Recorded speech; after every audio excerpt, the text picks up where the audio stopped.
There was so much talk around that Jude Bellingham was going to be heading to Liverpool. We all know the problems that Liverpool had last season, particularly in that midfield. Just under a year ago, this area of the pitch used to be a crisis zone for Liverpool. Find a way back, Jones! Oh! Fast forward to the present day, and they've got arguably the best players in the league in that position. Get him! Midfield problems? Liverpool are flying. One of the keys to the success in the current season has been down to Arne Slot's ability to get the most out of the players in midfield. Freedom with the ball, which you see, responsibility out of possession. This whole team is structured and well set up, so they're going to be difficult to break down. And this Liverpool team, probably different from the Jurgen Klopp era, when they have the ball, first of all, of course, they want to create chances and score goals. That's obviously the purpose. It's not just doing it, but how he's doing it. Playing players out of position, getting the absolute maximum out of them game after game. Dominic Soboslai laying on the pitch after the Manchester City game optimises this. He's always got a plan, and he doesn't even hide it. As simple as that, if you could win the high. Simple as that. So their style is also this season, maybe last season as well, that I don't remember that well, but their fullbacks are 9 or 10 times really high, and then Casemiro comes in between. So if you pick the ball and you can keep Lucio, Luis Diaz and Mo Salah high, then you're constantly in a 1v1 situation. From big victories like this early on in the season, He scored at the weekend! to beating Newcastle United and moving 13 points clear at the top. At the time of recording, Arne Slot is changing Liverpool, particularly in midfield. And I'll get to how he's doing that in a couple of seconds. But first, if you could do us a massive favour by smashing that like and subscribe button below if you haven't already done so. To use that word, change, it kind of sounds like a big deal.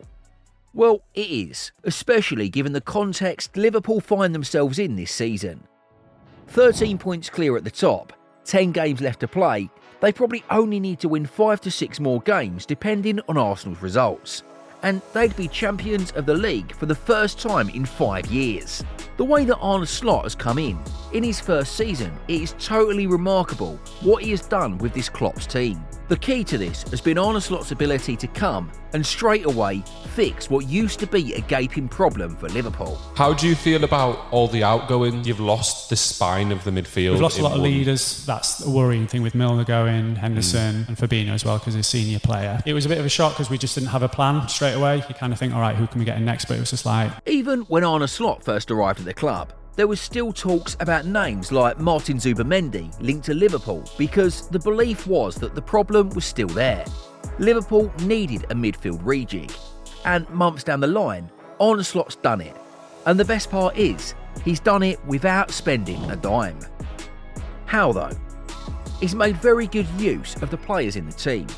Yeah, we've chosen to bring in 2 players that were maybe a bit more attacking minded in the past. So Maka played a lot of times as a 10 for Brighton. You listen to him talk here, and he admits that initially the profiles of the players in question didn't seem like they'd be the right fit.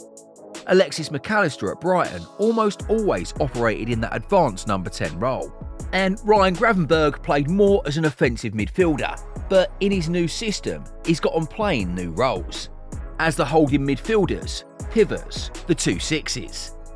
How effective has this been? Well, they're top of the league, so that says something. But it goes beyond that. Still on that midfield, you'll soon realise that Arne Slot's got a plan that's both collective and a unique preset for each player. The differences between himself and Jurgen Klopp aren't that many. He's been very clear about it. The main idea with Arne Slot, or the big change, has been to control the game rather than just attack it. And to do this, he's set the team in a new structure that's getting the best out of his midfield. The formation will vary at times in game. We'll talk about that too, like how they make use of the 4-2-4, or as we saw against Manchester City, a false 9 and 2 number 10s. Against City, he didn't even start any recognised strikers. But on paper at least, Liverpool this season set up in a 4-2-3-1 formation. Keeping the focus on midfield, it's 2 holding midfielders, the number 6s at the base, and one who can act as a number 10 just behind the main centre forward. who for large parts of the season had been Dominic Soboslai. What's the plan in midfield then? A lot of managers that are currently around in football, I think most of them want the ball more than the opponent. And if you want that, then you need to press the other team high, and you have to have a clear idea when you have the ball what you want with this. So you see this a lot in modern day football. I think a few years ago it was a bit more equal. Some managers like to defend, some others would like to attack, but you see now, especially in the top clubs in every country, that they prefer the playing style with their team having the ball a lot. To have the ball a lot, to keep the ball a lot. I think we play kind of different football now. The manager now wants to control the ball all the time. With Jurgen, sometimes we just go counter press and just try to attack them all the time in their half. But here we need to control the game. Sometimes we slow the game down, but it's part of the plan. And yeah, that's a big difference. He's talked about it. Mohamed Salah's talked about it. Liverpool has become a side that uses the ball more and distributes it more than they were under Jurgen Klopp. The stats don't lie either. In Slot's first 11 games of the season, Liverpool recorded the third highest average possession in the league, 56.8%. It will be interesting to note that as of when recording this, they've kept just about the same number, so this ain't a one-off. Key to that though has been the players in midfield. With Arne Slot, the idea is simple. It's about possession and midfielders being comfortable receiving the ball anywhere, whether it's under pressure from the opposition or in tight spaces. The ability to play with the backs to goal and progress forward. Now, I did say earlier on that Arne Slot's plan has unique presets for his players in midfield, and to hit on this, it's arguably the player who looks the most improved this season. That he can turn away from his man, that he is one of the few holding midfielders, pivots, the way you want to call it in this country, that can create an overload by a dribble. Mostly these players pass a lot. Ryan is good in passing as well, but to create an overload. Ryan Gravenberch. We know how good he's been this season. There are a lot of videos talking about this, but in this angle, you again listen to Arne Slot, and he states the unique qualities that make what was supposed to be a makeshift role become a unique mainstay for Gravenberch. It's his ability to create an overload with a dribble. He's very good on the ball technically, but now Arne Slot has unlocked a phase to his game, where he's added the ability to receive the ball with his back to the goal, make a signature turn to take the opposition away from him, and then advance the attack. Slot isn't the only one who recognises this too. I just can say thank you to Bernardo, to Manu, to Rico, to play in a position that they are not used to, to fight against Gravenberch. When Gravenberch is a number 10, like the first control is amazing, and after attack to the next line of McAllister, experienced player, of course, there's Bosolai or Curtis Jones or the players they have. Even Pep Guardiola knows. But it's not Ryan Gravenberch. Slot has opted to partner him with Alexis McAllister in midfield. And for the World Cup winner, he's got a different preset for him as well. Before I touch on that, just in case you missed it earlier, smash them like and subscribe buttons to Matchday 365, as it really helps our channel on YouTube. And I saw him a lot playing double six there as well. And in some moments he also played as, like you said, as a 10. He can play both. I think he is now in the moment our midfielder plays a bit in between, so Ryan is always the deepest. Dom or Curtis are playing a bit higher, and then he's in between, and it depends on how dominant we are, if he is the second 10 or if he has to be the second 6. He's very clear about what his idea is with Alexis McAllister. Because of how talented the Argentine is, he can play him either as a 6, a number 8, or even as a number 10, depending on the situation of the game. Towards the end, Arne Slot says something very key in understanding his midfield and his role for Alexis McAllister. But he's comfortable in both phases of the game. He can help a lot with us bringing the ball out from the back, and he's also capable of making the difference in and around the 18-yard box. So he wants to see him in both aspects of the game, offensively and defensively as much as possible. It's working. And Bradley and McAllister! Wide enough. Salah's ball in and the header from McAllister. What do the goals against Real Madrid, Everton and Newcastle have in common then? Him being in and around the box, getting on the end of chances and runs from midfield. In the same way, he's also been as effective at the other end. His 77 tackles this season, or 3.48 tackles per 90, ranks him in the 98th percentile in the league in that category, even to perhaps more negative numbers like fouls committed this season, 2.13 per 90. He's in the 95th percentile in that category. The point is, he's becoming a mix of both styles for Slot. What the Copites love about McAllister is that he loves to get stuck in and is in the trenches in every game and usually comes out with cuts and grazes and still plays sexy football too. The advanced midfield position is a key area for Arne Slot and his team. See guys, the way Liverpool set up, they make use of zones on the pitch, meaning each area of the pitch is divided into one. Zone 14, the area just behind the opposition's box, where the number 10 usually operates, is a critical one for Slot, because that's where he wants his team to create dangerous situations. You need to be, because the other joke I mostly make to people is that normally if you are slow, you're good in keep on running, but I wasn't good in keeping on running. Neither. And I wasn't fast, so then there should be something to keep your head up above the water in the Eredivisie. He'll understand this better than anyone too. A former player himself, this was Arne Slot's role as a number 10. He knows what he expects from players in that position, and he's got two players that he's made very similar, but yet are so different. Dominik Szoboszlai. His work rate is unbelievable. So it is us, the players behind the ball, bringing our attacking players even more in promising positions than we did in the beginning of the season. Then if you zoom in on Dom, I think in the beginning of the season he would have played that ball to Mo, which was for most of the time a very good choice, because Mo can definitely score a goal as well. And now he decided to go for himself and scored the goal himself. So nice for him, because he's, in my opinion, he's a bit underestimated. Not by me, but he doesn't always get the credits for the fact that he's very important for this team, because his work rate is unbelievable. According to Arne Slot, he is unbelievable. What does Arne Slot think of him? An unbelievable player, but we can also see why he's become an important part of this Liverpool team. It's the work rate.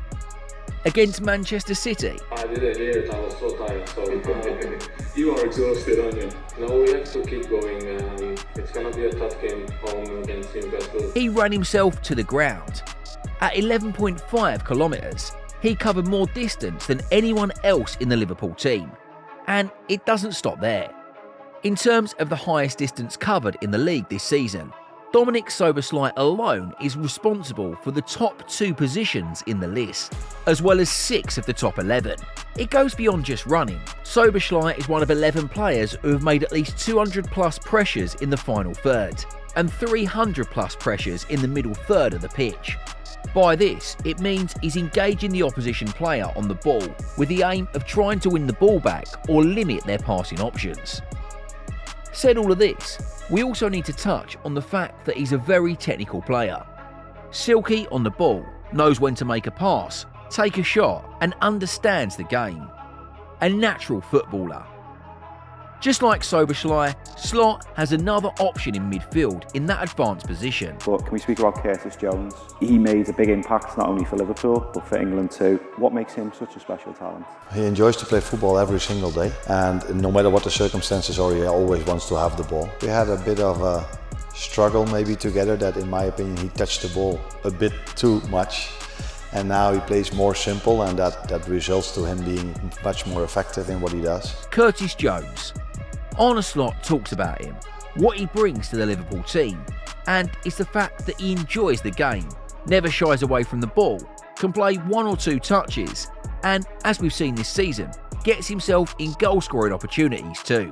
You can see now that with each player, this idea is different, but all to make the team better.